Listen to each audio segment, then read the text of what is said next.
Uh, I'll ask you. Okay, so finish your story about the. all right. Anyway, the end then, rather than just a fight between he and I, he chose the quicksand, and we both get in the quicksand and see who would win. Whoever quit first would lose the fight. And so that was in February. It was cold. And whatever stage they had that pit on with the elevator in, the water had sawdust and oats, I think, in it. Made it look like quicksand. Thing is, they were supposed to heat the water, and they didn't do it. So both the Indian and I are down. We're barefooted, and we're just wearing our Levi's, and he's wearing his buckskin, and we're bare-chested, and we go into this thing, and it was cold. And Les Martinson was dressed up in an overcoat, earmuffs, scarf, and gloves. And I told him, I said, "You got to be kidding, this water's freezing." He said, "Phyllis, if you could just give me 15 minutes. But it was an hour and a half, and every now and then we'd get out, stand in front of the big lights to warm up, but that's how we did that scene. So I guess all I'm saying is, it saved them a lot of money not to have to put that off and warm the water up and all that. So, I did a lot of things for them when I didn't feel like it, and I could have stayed home, whatever. But I liked Jack Warner, and when my I was there for 8 years because I had to sign a new contract to get a raise, and new 7-year contract. And when it was up, he invited me for the first time to have lunch with him in his private dining room. And we talked, and he said, "Clint, we'd love to have you stay on, either do more Cheyennes or we'll get you a new TV show if you want," because he knew I was tired of it. And I said, "Well, I really appreciate that." I said, "Warner's is like home to me." But I said, I sort of would like to get away from television for a while. Of course, television is a medium where you do a whole lot more with a whole lot less, and you do it a lot faster. It's the nature of the beast. And, when you do features, assuming you got a good script and everything that goes with it, you got a chance to do something of greater magnitude, and you got the time and all to do it in. But he said, "Well, we don't have anything right now." I said, "Well, I'd love to do features for you." And that's how we parted company, on very good terms. And I can still see him walking down the main street at Warner Brothers with his head bowed and an unlit cigar in his mouth, hands clasped behind his back, walking very slowly, deep in thought. And I'd come along, and he'd see me, and he'd straighten up, and he'd grin, and he'd say, "Clint, my boy," and he'd always offer me a cigar, knowing that I would never accept it. But I liked Jack. I liked everybody there. I didn't want to be on bad terms with anybody. Did you have any favorite episodes or favorite storylines during the run of Cheyenne? Well, I think one of the first ones that I did when LQ was still my sidekick, I did one with Peggy Castle. And that was really a nice show. And then I did another one later on. I'm trying to think of the name of it. Where I played two parts. Evidently, I looked like a certain actor, and the who was gathering money for the South or something, and they wanted me to try to. They kidnapped him, and then I had to learn to act and everything like he did, and try to fool the rest of the cast that he was working with. And in that one, I got to, for the first time, I got to sing and do a little thing with the, and I can't think of her name, but she was a very fine singer and a good actress. But that was a nice show. But no, other than that, most of them I enjoyed. When I did the two-parter of, let's see, Gold and,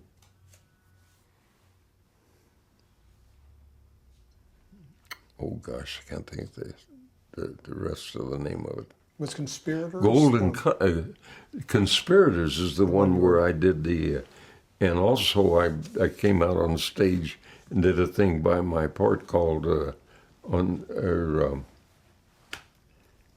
did a thing called the Whip Crackaway, where I used a whip on the stage and I sang the song, which is the first time that I'd ever done that. And then I did a part with the girl where we did a little kind of dance, just shuffling along because I was no dancer. And it turned out nice. Gold, Glory, Custer? Gold, Glory, and Custer, you got it. That was a heck of a show.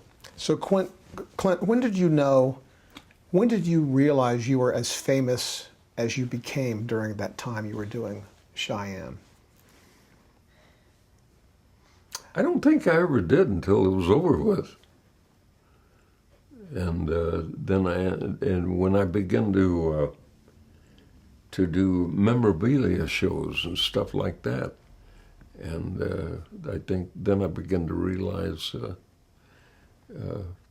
how many fans I had out there. During your hiatuses, were you in the public? I mean, did you see? No, people? I started to go gold mining, and I did. I went up to Northern California, and I had some cousins that were into gold mining, and although I really didn't find any gold, so that I could have bought Warner's. Why do you think Westerns were so popular in the early days of television? And then why do you think they declined and pretty much disappeared? Well, that pendulum, I think, swings back and forth. And I think the reason we, of course, were doing adult Westerns, and we were doing it for TV, and being with Warner's, they were classy shows. They were well done, and people were enjoying them. And I didn't have to play a guitar and sing. It was a different kind of a show. And I didn't wear real fancy duds. But I think they were just ready for it. What do you think the legacy of Cheyenne is? I've got a stack of letters that high that are so nice, I just can't throw them away, that I get from people. And basically they're the kind of saying, when I was a kid, either my dad died or we got a divorce and I didn't have a dad, and you become the dad figure in my life. Or I just liked Cheyenne and I wanted to be like him when I grew up.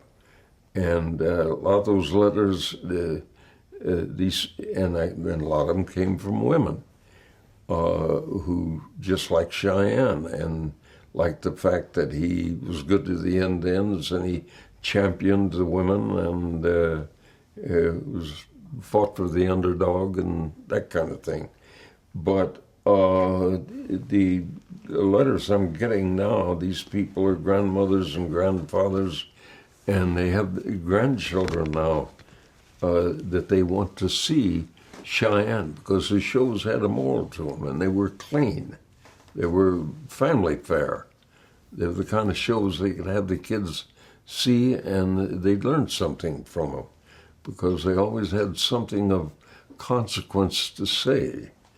And I guess the thing that I'm most proud of, as far as Cheyenne is concerned, is the positive effect that it seems to have had on so many lives.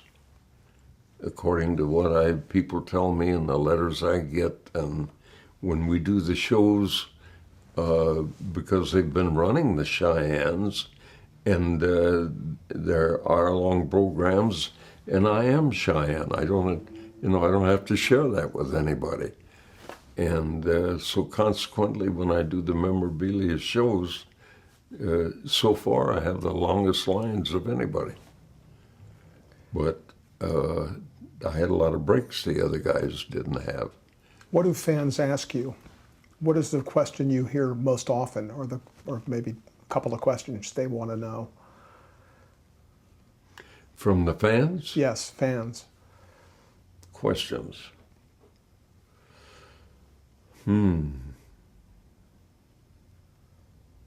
Is there any one thing you expect to hear when you meet fans? Or is it all over the place? Well,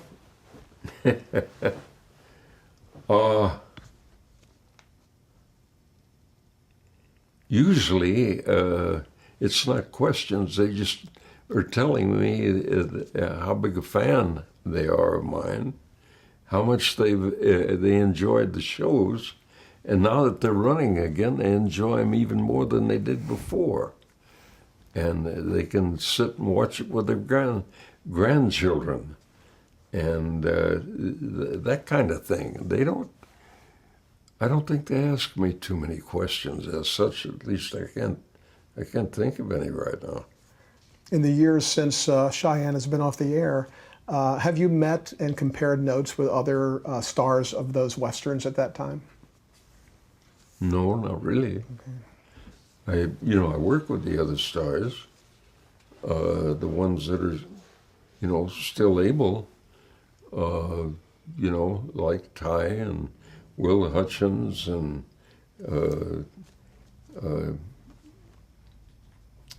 I'm trying to, what the devil, Lawman. Peter Brown. Peter Brown. And Bill Smith and quite a number of others. James Drury. Oh, James Drury, but we don't really talk about our shows. Yeah. One thing, we get so busy we don't have the time for it. A lot of times James Drury will have the table next to mine.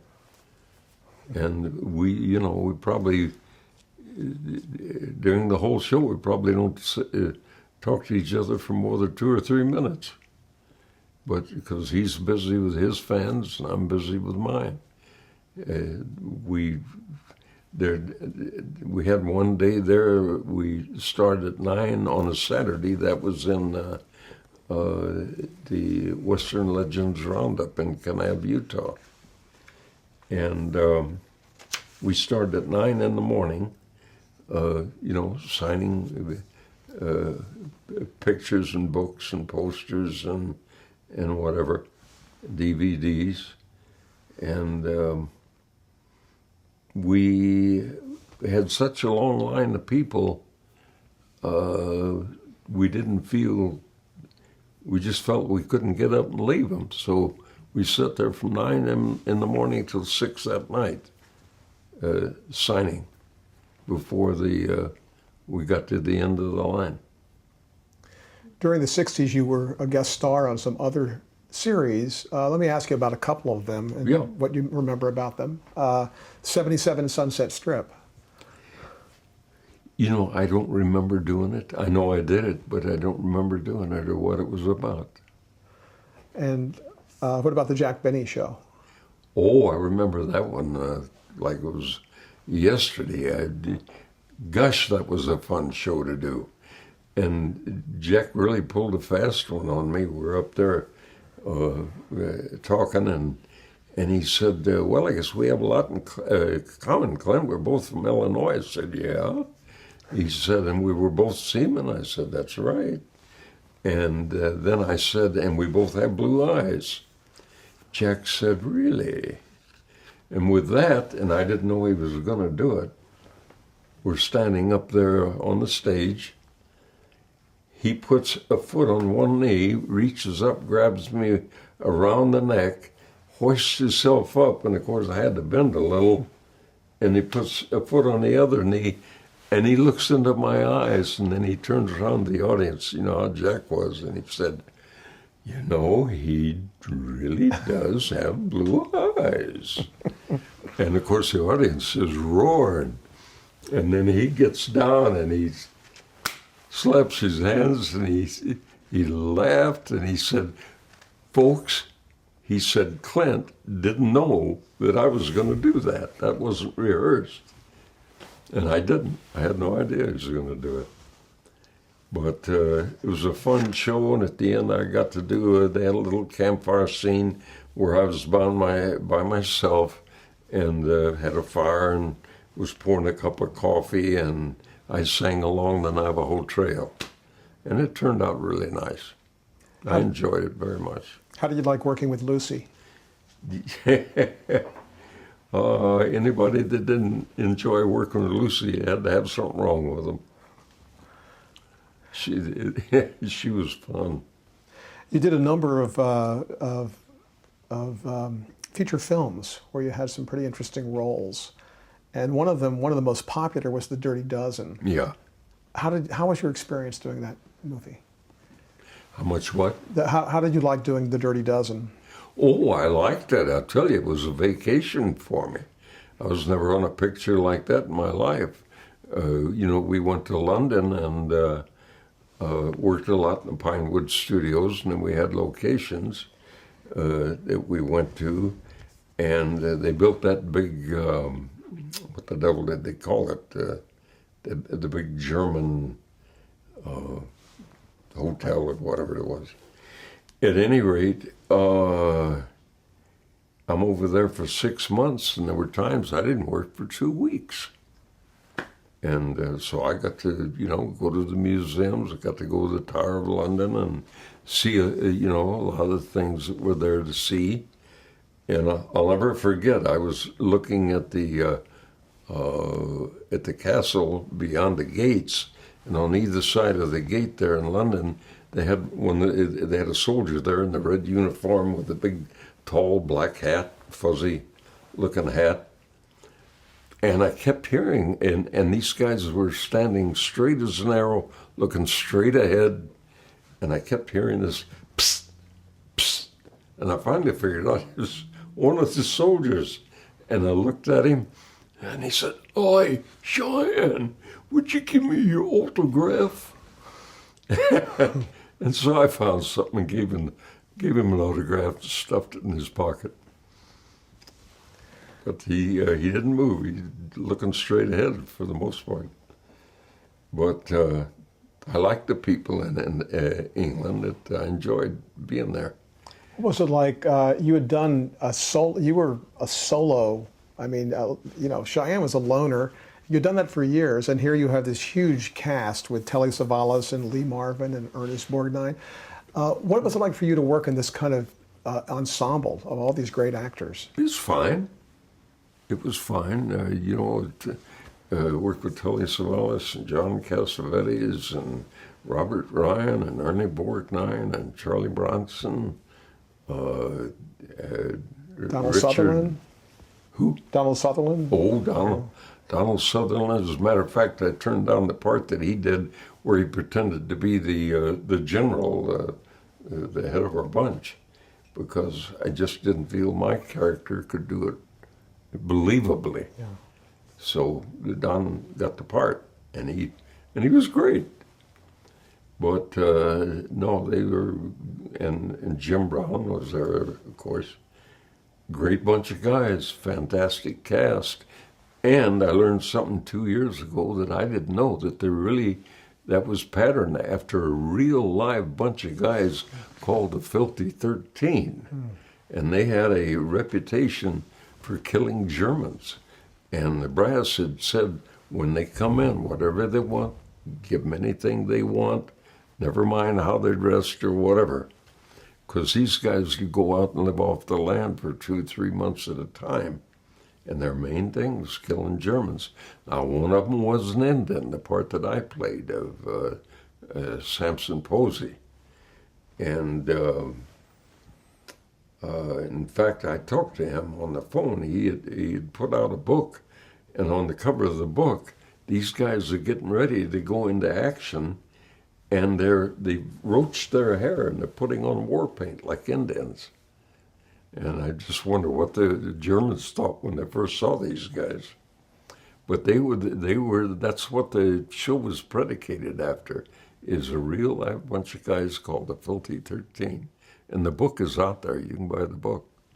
How were you cast? Did they look for you, or did you have to audition for that movie? No. The agent came to me and said, they want you for this picture called Dirty Dozen. And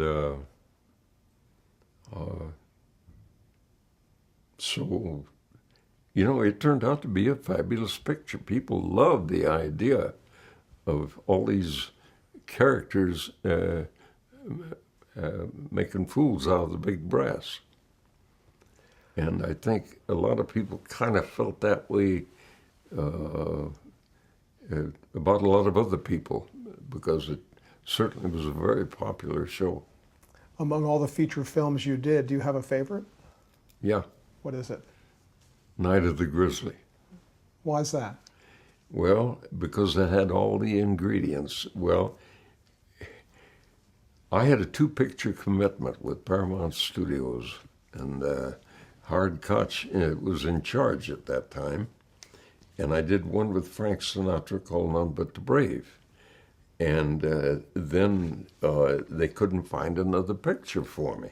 And I had been in talking to Howard. He said, I don't know what we're going to do, Clint. We're trying to find something for you. You can't find it.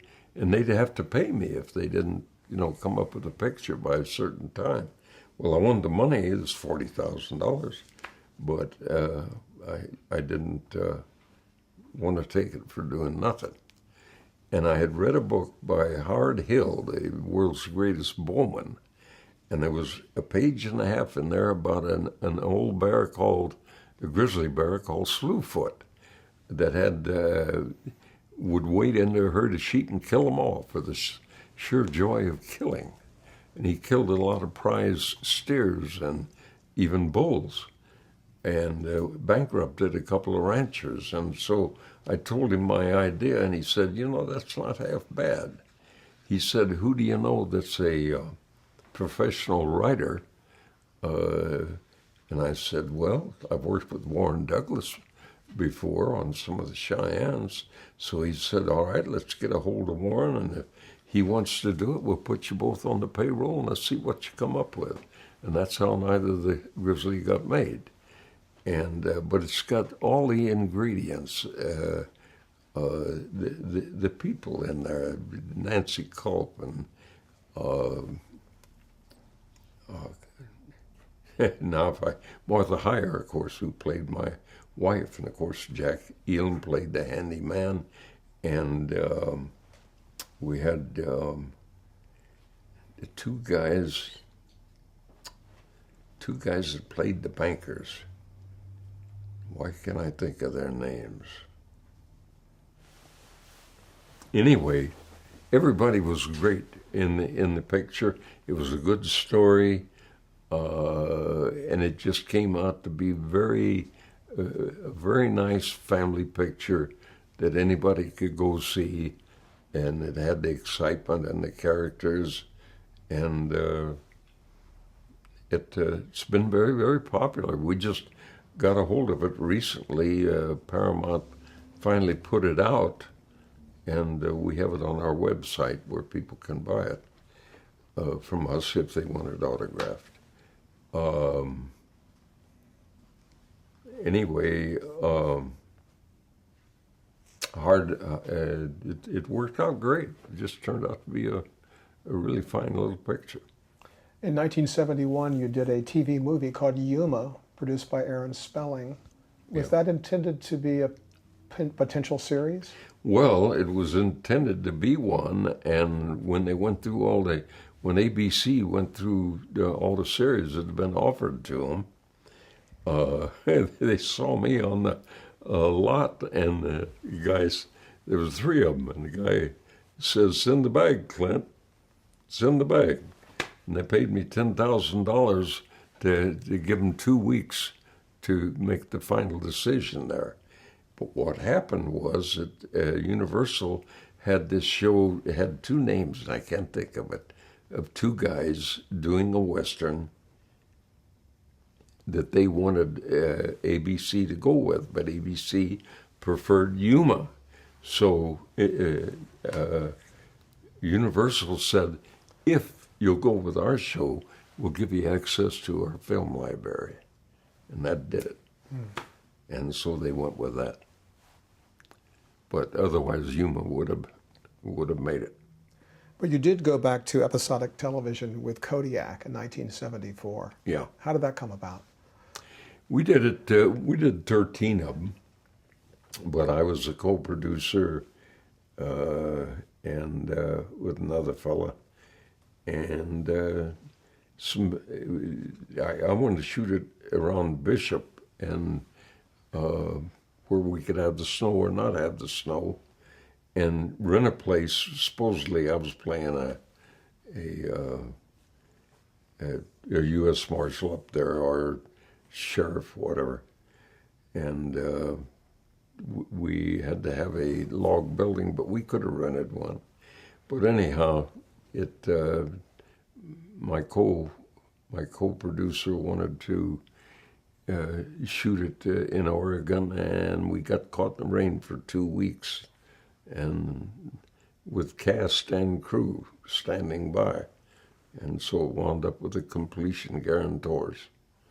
And, it only lasted, it was a half-hour program. Where's Bishop? Is that in, I think you said you wanted to... Bishop, California. In California, okay. Yeah. You work with William Shatner. Yeah. What was that like? Well, William's a great actor. I mean, I was delighted to have him on the show. Very professional. Okay. Stephanie Powers did one. Steve Forrest did one, who, again, I think Steve was one of the best, but he got hurt during the war and gradually lost his hearing. A lot of people don't know that. Maybe I shouldn't say anything. You also played the character of Cheyenne Bodie in some projects later on. How did that come about? I think you were in Kung Fu, The Legend Continues, in 1995 as Cheyenne Bodie. Yeah. Yeah, well, it worked out fine. I went to Canada, and I got to work with David Carradine for the first time. I worked with his dad, of course, on Cheyenne's, and I like David. He's a great guy. I don't know what happened to him overseas, but I don't believe the story they tell. Well, how was it? What was it like to revisit that character after so much time of Cheyenne? Well, it wasn't quite the same. Didn't have my horse Brandy, and by that time, physically, I wasn't as active, and I had gone through the ski pole accident and so on and so forth, which slowed me down a bit. Well, since you mentioned it, what was the ski pole accident? This was in the early 70s, wasn't it? Yeah. Okay. Yeah, I was... Kind of a freak accident, wasn't it? Yeah, it was. Wound up with a ski pole through my heart. Two doctors, when they got me down to Bishop, pronounced me dead, and I was out of body. And I was in that spirit body you hear, they tell us we have two bodies. Well, we really do. And that spirit body's got this one beat all to heck. You're more alive, more alert, more aware. You suddenly know things you never knew before. And that spirit body, there's no aches and pains. I mean, very comfortable. But I realized that I wasn't, particularly all that concerned about going back. And then I thought, but there's something that I came to Earth to do, and I haven't done it. I got to go back, take another crack at it, and don't ask me what that was, because I don't know. Maybe it's the things I'm doing now. I don't know. But I said, God, I need your help. I want to go back and take another crack at it. And so a third heart specialist came through and saw my buddy on the gurney. He was just waiting for the meat wagon. And he said, I don't know what it was, Clint, but I didn't feel you were dead. And I think that was God answering my request. And I couldn't open my eyes and see him. I could hear him like he was a long distance away. He came to visit a friend at the hospital, was taking a shortcut to get to his car through the basement, and saw me and asked, about me. And they told him who I was and what had happened. And the two doctors pronounced me dead. And he went over and looked at me. He said, I don't think this man is dead. And he took his coat off and he asked for some tools, started cutting my chest open to check on the heart. And I couldn't open my eyes, but I did say to him, do you really have to do that? There was a pause, and then I heard him say, yes, we do, and they rushed me up to the operating room. And when I woke up about 3:30 the next morning, all through full of tubes and everything, I knew that God had granted my request. And he told me afterwards, he said, Clint, you're a medical mystery. And that's how I'm written up. And then, I've got the papers at home where they said,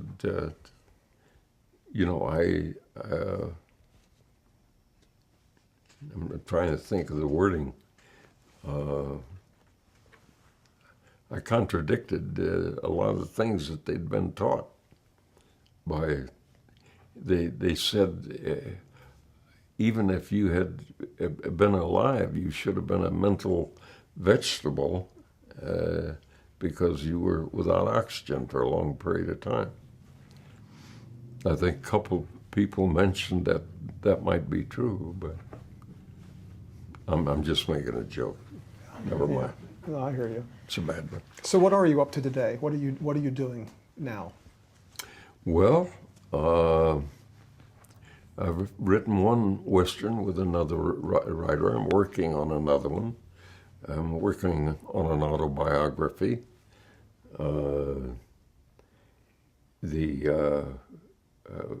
We have a website that really keeps us busy. We had so many fans sending us pictures they were buying from dealers and asking us to sign, and I did it for a while, but a lot of them didn't send sufficient postage, and all that takes time. And so we finally decided to, in order to meet their demands, we'd start a website and become a dealer ourselves, which is what we've done. So we sell posters and pictures and CDs of all the shows that I've done that I've been able to get a hold of. And I did one album a singing album for Warner's, which we have on CD, and it's amazing. Those things sell like hotcakes. People like my singing.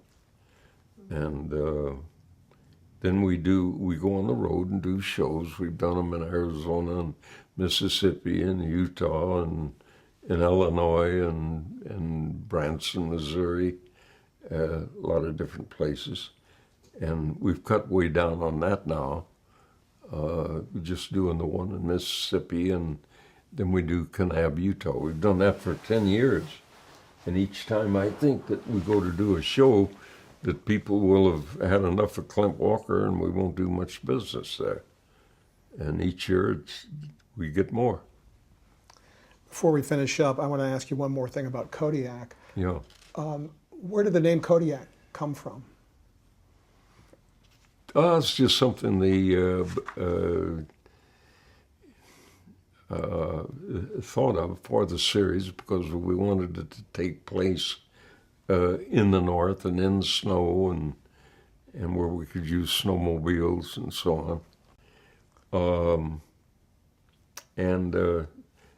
Just, we felt as long as we're going to do a picture like that, we'll do it up north, and we wanted a name that